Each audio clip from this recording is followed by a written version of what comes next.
Bia, Décima e Morta. Essas são as moiras que aqui estão como hóspedes do Muquifo, a prisão da estação.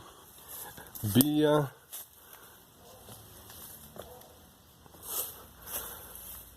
confecciona o fio da vida. Décima cuida do fio. E Morta corta o fio, decretando a nossa morte. A morte dos humanos são as senhoras do destino. Bia, Décima e Morte estão. Bia é o cordão umbilical do feto. As moiras, as parcas que tecem nosso destino. Elas estão no... Morta está cortando com a tesoura encostada no fio da vida. Fora Temer! Fora Maia!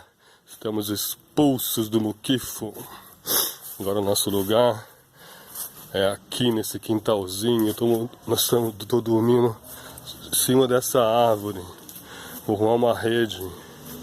E as folhas que caem, as folhas amarelas e mortas são nossos cobertores, as nossas mantas. As folhas nos protegem do inverno, nos mantém ao léu, protegido do sereno e do frio por causa das moiras! As moiras! Parcas!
Olha como a siriguela está inteira verde.